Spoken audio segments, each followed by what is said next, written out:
Barely a week goes by in which yet another male celebrity or politician isn't outed for sexual harassment, so naturally the conclusion one must draw, at least according to a New York Times columnist, is that being an abuser is an inherently male thing.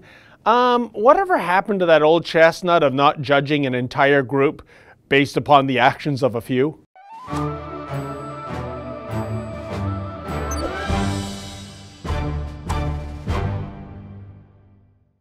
So in the context of Weinstein, Cosby, Spacey, etc., etc., etc., Steve Marsh penned a whopper of a column in the New York Times recently.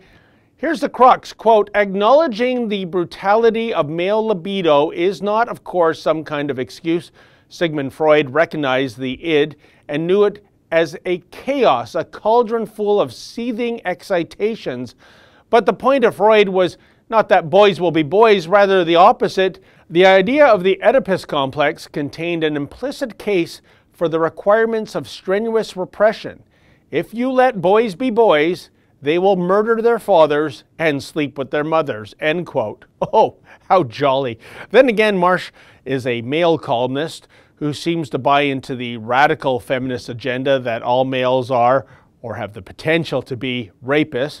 In fact, after dining out on Freud, Marsh goes on to champion the paragon of feminist wisdom, Andrea Dworkin, quote, "For most of history, we've taken for granted the implicit brutality of male sexuality." In 1976, the radical feminist and pornography opponent, Andrea Dworkin, said that the only sex between a man and a woman that could be undertaken without violence was sex with a flaccid penis. "I think that men will have to give up their precious erections," she wrote, end quote.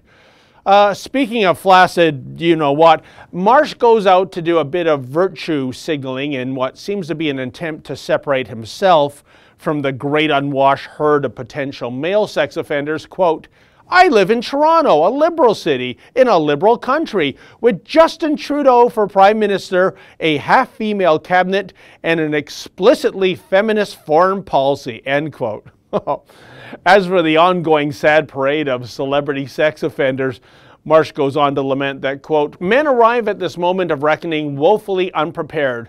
Most are shocked by the reality of women's lived experience," end quote.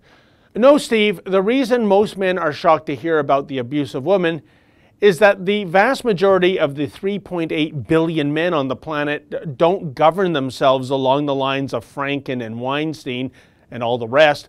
The vast majority of fathers and grandfathers and brothers and uncles and sons are not and never will be sex offenders. You can't judge an entire group based on the actions of the ones and twos who carry out egregious acts. Gee, isn't that what you progressives have always preached? Or does the narrative somehow suddenly change when it comes to the politically correct blame game of male bashing? For the Rebel.media, I'm David the Menzoid Menzies. Hey folks, the Rebel has an all-new fall lineup. Please visit therebel.media/shows and check it out.